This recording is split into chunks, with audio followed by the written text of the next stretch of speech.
ACPയുടെ നിർദ്ദേശത്തിൽ നമ്മൾ ഒരു സ്പെഷ്യൽ ടീം ഫോം ചെയ്തിട്ട് ഇതിന്റെ ഇൻവെസ്റ്റിഗേഷൻ എല്ലാം നടക്കുന്നുണ്ട്. ഈ സുകാന്ത് ഈ കേസുള്ള പ്രതിയായ സുകാന്തിന്റെ പിടിക്കാൻ വേണ്ടി നമ്മൾ 2 ടീം ഫോം ചെയ്തിട്ട് ആളെ പിടിക്കാൻ വേണ്ടി നമ്മൾ എല്ലാ ശ്രമം എല്ലാം നടത്തിയിട്ടുണ്ട്. ഇത് ബന്ധപ്പെട്ട ഇൻഫർമേഷൻ ബേസിക് ഡീറ്റെയിൽസ് നമ്മുടെ ഇൻവെസ്റ്റിംഗ് ബന്ധപ്പെട്ട് ബാക്കിയെല്ലാം കിട്ടുന്ന ഇതിന്റെ ഈ കുട്ടിയുടെ പാരന്റ്സ് കൊടുത്ത ഇൻഫർമേഷൻ ബന്ധപ്പെട്ടിട്ട് നമ്മുടെ ഇൻവെസ്റ്റിഗേഷൻ എല്ലാം ചെയ്യുന്നുണ്ട്.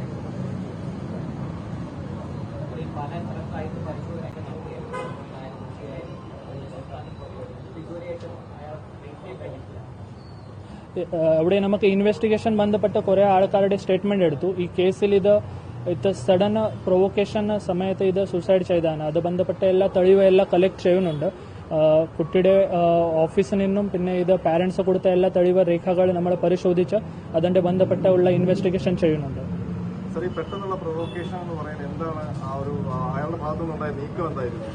That is still under investigation because we could not specifically tell എന്തൊക്കെ ആയിരുന്നു. ബട്ട് ആ സമയത്ത് കോളുകൾ ഉണ്ടായിരുന്നു. That is the basic thing. പ്രതി കിട്ടിയ ശേഷം ആളിനോട് സംസാരിച്ച സമയത്ത് നമുക്ക് മനസ്സിലാവും. ആ സമയം തന്നെ ആ മൊബൈൽ ട്രെയിൻ തട്ടിയ സമയത്ത് ആ മൊബൈൽ നശിപ്പിക്കുക ആയതുകൊണ്ട് നമുക്ക് അതിന്റെ തെളിവുകൾ ഇപ്പോൾ റിക്കവർ ചെയ്യാൻ സാധിക്കുന്നില്ല. So when ever we get that evidence then we can ഉറപ്പായിട്ട് പറയാൻ പറ്റും എന്തൊക്കെ എക്സാക്ട് റീസൺ ആയിരുന്നു.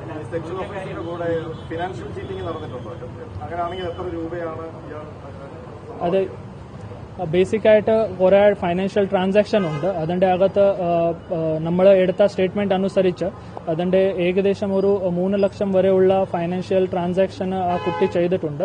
സോ ബേസ്ഡ് ഓൺ ദാറ്റ് നമ്മുടെ ഇൻവെസ്റ്റിഗേഷൻ ഫൈനാൻഷ്യൽ ചീറ്റിംഗ് പിന്നെ അതിന്റെ ബന്ധപ്പെട്ടുള്ള എക്സ്പ്ലോയിറ്റേഷൻ ഉള്ള സെക്ഷൻസ് ഈ കേസിൽ ചേർത്തിട്ടുണ്ട്.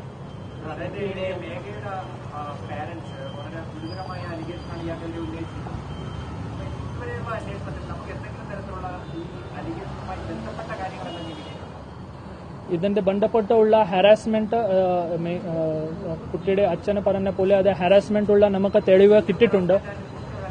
അതെ, യെസ് യെസ്, ബോത്ത്. ഇതില് തുടക്കം മുതൽ ഇയാളെ ആദ്യം ഇയാൾ അബ്സ്കോണ്ടിങ് ആവുന്നതിന് മുൻപ് തന്നെ പോലീസിന് കസ്റ്റഡിയിൽ എടുക്കാമായിരുന്ന സിറ്റുവേഷൻ ഉണ്ടായിരുന്നത്. എന്തുകൊണ്ടാണ് ഇയാൾ അങ്ങനെ ഒളിവിൽ പോകേണ്ട ഒരു സാഹചര്യം ഉണ്ടായത്? ബേസിക് നമുക്ക് ആ ആദ്യം സമയത്ത് ഇൻവെസ്റ്റിഗേഷൻ സമയത്ത് ഇത് തെളിവ് ഇത് ബന്ധപ്പെട്ട് ഒന്നും അറിയുന്നില്ലായിരുന്നു. ഇതെല്ലാം അതിനുശേഷം ശരിക്കും 27th ശേഷം നമുക്ക് ഇത് എല്ലാ കാര്യങ്ങൾ ഇത് പകുതി മനസ്സിലായി.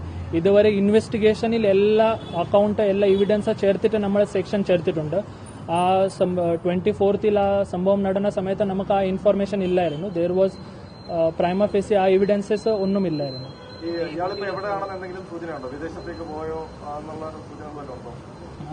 പ്രത്യേകിച്ച് നമുക്ക് ആ സൂചന ഇല്ല. ബട്ട് നമുക്ക് ലുക്ക് ഔട്ട് സർക്കുലർ ഇഷ്യൂ ചെയ്തിട്ടുണ്ട്. ആളെ ഈ വിദേശത്ത് പോവാതെ വേണ്ടി നമുക്ക് ലുക്ക് ഔട്ട് സർക്കുലർ എല്ലാ സ്റ്റേഷൻ തലത്തിൽ നിന്നും ഇഷ്യൂ ചെയ്തിട്ടുണ്ട്. ഇത് IB പറഞ്ഞ ബ്യൂറോ ഓഫ് ഇമിഗ്രേഷൻ അവർക്ക് ഇതിന്റെ ബന്ധപ്പെട്ടുള്ള ഇപ്പോൾ ബന്ധമില്ല. അവർക്ക് അവിടെ തന്നെ 24th ലാസ്റ്റ് അവർ ആളിനോട് കണ്ടായിരുന്നു. അതിനുശേഷം അവരുടെ ഈ സുകാന്തിനോട് അവരുടെ കോൺടാക്ട്സ് ഇല്ല.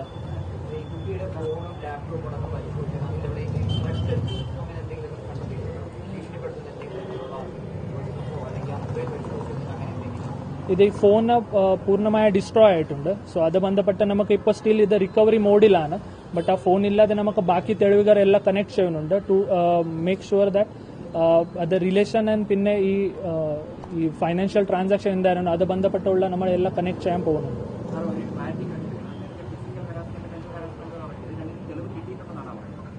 അതിന്റെ ബേസിക് നമുക്ക് കുറച്ച് ഇൻഫർമേഷൻ കിട്ടിയിട്ടുണ്ട്. But still based on the further നമുക്ക് ആ പ്രതി കിട്ടിയ ശേഷം നമുക്ക് എല്ലാ ഇത് പ്രതിയുടെ സ്റ്റേറ്റ്മെന്റിന്റെ കൂടെ നമുക്ക് ബാക്കി ഉറപ്പായിട്ട് എന്തൊക്കെ നടന്നു അത് പറയാൻ പറ്റും.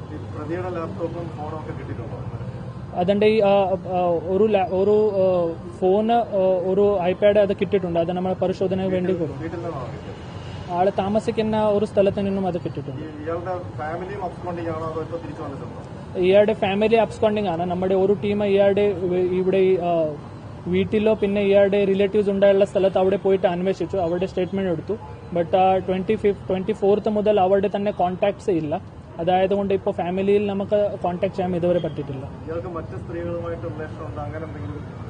അതെല്ലാം അണ്ടർ ഇൻവെസ്റ്റിഗേഷൻ ആണ്. അതിന്റെ അത് ഉണ്ടെങ്കിൽ ഈ കേസുള്ള അതിന്റെ കണക്ഷൻ എന്താണ് അത് നമുക്ക് ഇപ്പോൾ കൂടുതൽ ഇൻവെസ്റ്റിഗേഷൻ ശേഷം മാത്രം പറയാൻ പറ്റും. ഹോസ്പിറ്റലിലേക്ക് അബോർഷന് വേണ്ടി കൊണ്ടുപോയ പെൺകുട്ടിയെ നമ്മൾ ഐഡന്റിഫൈ ചെയ്തു. ഇറ്റ് ഈസ് ഓൾ ഇത് ഒരു സെൻസിറ്റീവ് മാറ്റർ ആണ്. സോ ഇത് ഈ ഡിസീസിന്റെ പ്രൈവസിയും ബാക്കി എല്ലാ കാര്യങ്ങൾ ചെയ്യാൻ വേണ്ടി ഐ റിക്വസ്റ്റ് ദാറ്റ് ആ എല്ലാ തെളിവുകൾ പിന്നെ അതുള്ള ഇൻഫർമേഷൻ ഇത് ഒഴിവാക്കെങ്കിൽ it will be useful. It is agony to the parents also. So ആ രേഖകൾ നമ്മൾ പരിശോധിച്ച ശേഷം അത് കൂടുതൽ ഇൻവെസ്റ്റിഗേഷൻ ക്ഷേത്രം മാത്രം പറയാൻ പറ്റും. ഈ ആന്റിസിപ്പേറ്ററി ബെയിൽ ആപ്ലിക്കേഷൻ നിലനിൽക്കുകയാണ് കോടതിയിൽ. അപ്പോൾ അയാളെ അറസ്റ്റ് ചെയ്യുന്നതിന് പോലീസിന് എന്തെങ്കിലും തടസ്സമുണ്ടോ? അല്ല, അത് ബന്ധപ്പെട്ടുള്ള ഹൈക്കോർട്ടുള്ള നിർദ്ദേശം നമുക്ക് അത് ബന്ധപ്പെട്ട നിർദ്ദേശം ഇല്ല. നമുക്ക് അറസ്റ്റ് ചെയ്യാനുള്ള തടസ്സമില്ല. നമ്മുടെ 2 ടീം ഇയാളെ നോക്കാൻ വേണ്ടി പുറത്തുണ്ട്. എല്ലാ ടെക്നിക്കൽ ഇൻവെസ്റ്റിഗേഷൻ ടീം പിന്നെ ഫിസിക്കൽ ഇൻവെസ്റ്റിഗേഷൻ ടീം 2 ടീമായിട്ട് നമ്മൾ ഇല്ല നോക്കാൻ വേണ്ടി ഇത് ആൾക്കാരൊക്കെ പുറത്തുണ്ട്. ദിവസമായിട്ട് ഫാമിലി അടക്കം ഫോൺ സ്വിച്ച് ഓഫ് ആയി നിൽക്കുമ്പോൾ അവർക്ക് പുറത്തുനിന്ന് നല്ലൊരു സപ്പോർട്ട് കിട്ടുന്നുണ്ടാവും. അതിന്റെ ആ സപ്പോർട്ട് ബന്ധപ്പെട്ടുള്ള ഇപ്പൊ നമുക്ക് കണക്ഷൻ ചെയ്യാൻ ഒന്നും സാധിച്ചിട്ടില്ല. ഇത് ഈ മേജർലി ഇത് ക്യാഷ് ബേസ്ഡ് ട്രാൻസാക്ഷൻ ഉണ്ടാവാൻ സാധ്യത കൂടുതലാണ്. സോ നമുക്ക് ഇത് തെളിവ് കിട്ടെങ്കിലേ മാത്രം മനസ്സിലാവും. ഈ പെൺകുട്ടി ആദ്യം താമസിച്ചത് ഇവിടെ ആനയൊരു സ്ഥലത്തായിരുന്നു. പിന്നീട് പെട്ടെന്ന് താമസം മാറുകയാണ് ചെയ്തത്. അല്ലെങ്കിൽ നമ്മൾ എന്തുകൊണ്ടായിരിക്കും മാറുന്ന കാര്യങ്ങളൊക്കെ കിട്ടും? That is still not clear. ഇത് നമുക്ക് ഇത് ബന്ധപ്പെട്ടുള്ള നമുക്ക് ഇൻഫർമേഷൻ ഉള്ളൂ. ബട്ട് അതിന്റെ റീസൺ എന്താണ് നമുക്ക് ഇതുവരെ കണ്ടുപിടിക്കാൻ സാധിച്ചിട്ടില്ല. ഈ ഫാമിലി ആദ്യം മുതൽ തന്നെ സാമ്പത്തിക ചൂഷണത്തിന്റെ കാര്യമൊക്കെ പറയുന്നുണ്ടായിരുന്നു. പക്ഷെ അപ്പോഴും പോലീസ് കാര്യക്ഷമമായ ആ നിലയ്ക്ക് ഉള്ള അന്വേഷണം നടത്തില്ല. ഇയാൾ ആ സമയത്ത് വേണമെങ്കിൽ കസ്റ്റഡിയിൽ എടുക്കാമായിരുന്നല്ലോ, മൊഴിയെടുക്കാമായിരുന്നല്ലോ. ഇത് നമുക്ക് എല്ലാ when the family have raise these issues that time തന്നെ നമ്മുടെ ഇത് ആള് നോക്കാൻ വേണ്ടി തുടങ്ങി. But that time before that only he was absconding.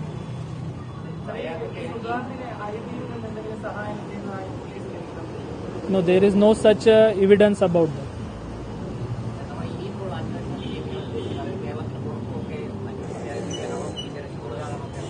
We are open to all investigation. It is not just restricted to Kerala. Wherever outside also, our investigation team are outside also to look for him.